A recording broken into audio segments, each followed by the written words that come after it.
USC getting it done with the backdrop of the Los Angeles Coliseum at night. Torch was lit in the fourth quarter. USC was lit all game long, though. Final score, Trojans 31, Michigan 13. This could be a trajectory changer for Lincoln Riley and what he's done at USC to this point. What does it mean for Michigan, though? Because the Bryce Underwood experience has been really good for the most part. You had a game last night, if you're Michigan, that without Justice Haynes, this is a game you like to forget. We'll unpack both sides of this. Before we do that, if you're a college football sicko, and you know what I mean when I say sicko, I mean like you are itching for Saturday. You're watching weekday college football. You're watching action. You're watching Friday night action.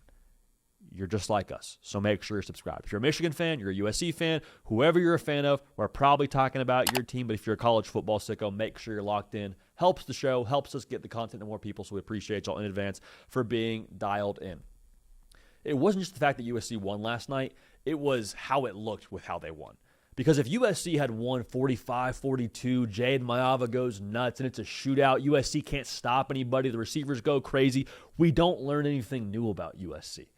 That's kind of what USC's always been able to do, right? We saw that against Illinois. Illinois had a great game plan offensively. USC made a couple of plays defensively that were opportunistic, but you still left with the same questions after that game of like, is USC physical enough to roll in the Big Ten? They can win if they outscore you. They can win with the high-scoring kind of approach, but can they truly line up on the line of scrimmage, offensively and defensively, and be able to not just hold their water, but like actually go win a football game that way? And I think Michigan is below their typical standard with that offensive line unit, and probably even like that defensive line. They had 2 first-rounders on last year's defensive line, so it may not be what they had, a year ago. Still a good line of scrimmage team, though, is Michigan. And I understand Justice Haynes being out of the game for Michigan maybe gives you a little bit of a but if you're a Michigan fan. We'll talk about that a little bit later.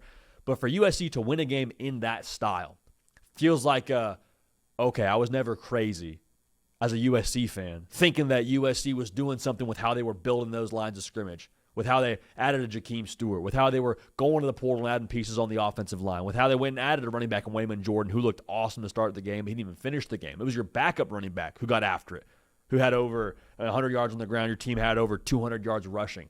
Like, that was how you got down. There was legitimate, we're a tough football team up front, which I think gives you a little bit of extra optimism if you're a USC fan because you hadn't seen that gear. You hadn't seen that kind of approach from USC offensively. Now, Lincoln Riley called a game and a half last night, y'all.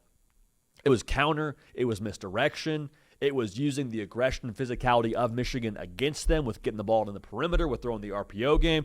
Makai Lemon, if he played in the SEC or played at a school that was in a more watchable window throughout the calendar, would be a much more household name. That dude is a dog, dude. He got compared to Amon-Ra St. Brown last night on the broadcast. I thought that was a great comparison. Gritty, scrappy, go up and get it, not afraid to go over the middle, and you pair that with a Jacoby Lane who's just a walking nightmare on the perimeter when you pair him with Makai Lemon. They got some real dudes now out wide for USC, for Lincoln Riley to maximize. And I think Jade Mayava is a great example of kind of the temperature of this USC football team. Yes, there's a laid-backness to them when it comes to them getting in games like this against good teams like Michigan that doesn't, they don't get overwhelmed necessarily. But I also think that USC, now more than previous years, has got more just football guys. You know what I'm saying? And this isn't to knock previous USC teams, but USC was a team with good football players, a lot of talent, but I don't know if I would qualify them as football guys into a lot of other things besides football, which is fine. It's USC. You go there to be able to maximize Los Angeles. But when I watch Jade Mayava go give an on-field post-game interview, helmet on, mouthpiece in, it's weird, it's quirky. It may not mean anything, but I tell you what, it's a football guy.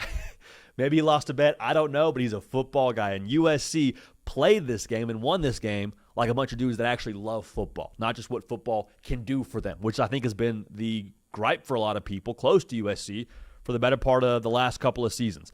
You clearly have built something on the line of scrimmage that can hold up in the Big Ten. Now, you got to do it week in and week out. That's 110% the case, but it's not just lip service anymore. You actually have something tangible to point to and say, that's USC. Us going forward, that's something we've built at USC. Historically, that's what we've been.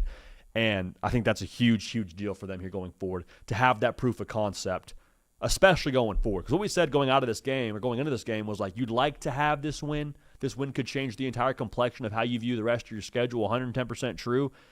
However, this year was always about showing the arrow is pointing up.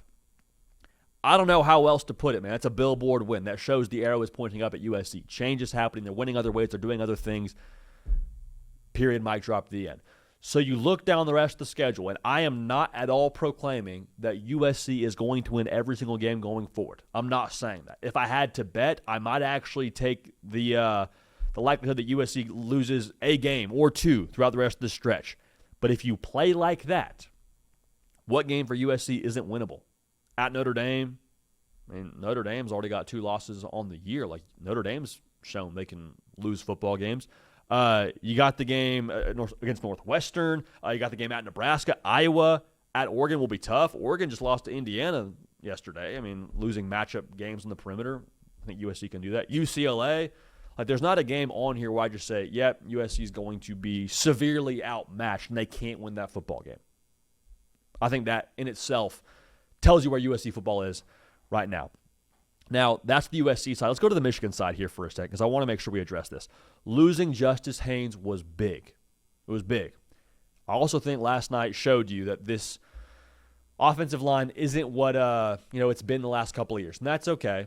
It's a big reason why you went out and got Bryce Underwood, to be able to kind of make up for some of those deficiencies on the line of scrimmage, or maybe just to be able to play another style of ball. It's 100%, 110% the case.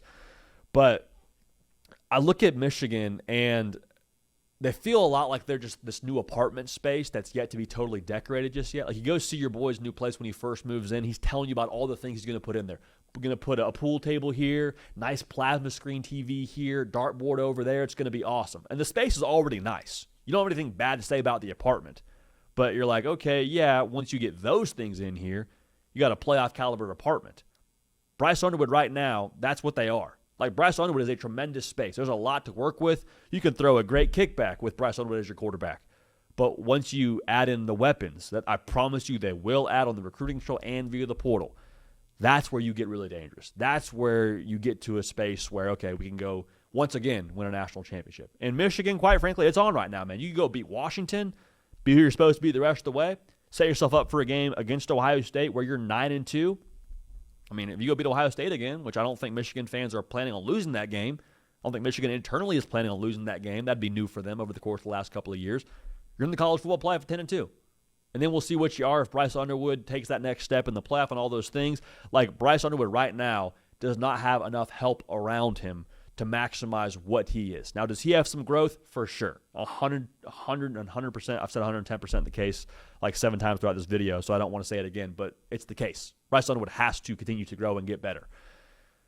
But I think he has a governor on his growth because Donovan McCulley is a dog, and you're waiting for everyone else to be at the level that he needs to be at to maximize Bryce Underwood, is my point in all this. Offensive line, not what you've been in the past, so kind of is what it is at this point. So Michigan, I wouldn't punt on the year. There's nothing to punt on. If you had Justice Haynes, maybe you feel different about that game, but at the end of the day, I think you tip your hat to USC, and I think USC going forward here is going to, at least for the next week or so, factor into the college football playoff conversation. And with the physicality they played with up front, they've earned it. All right? So USC fans, Michigan fans, let me know your thoughts on this in the comment section. Make sure you're subscribed. Cato on the ones and twos. Myself, JD PicKell. Appreciate y'all. Love y'all. We will keep this party rolling. We will see y'all next time.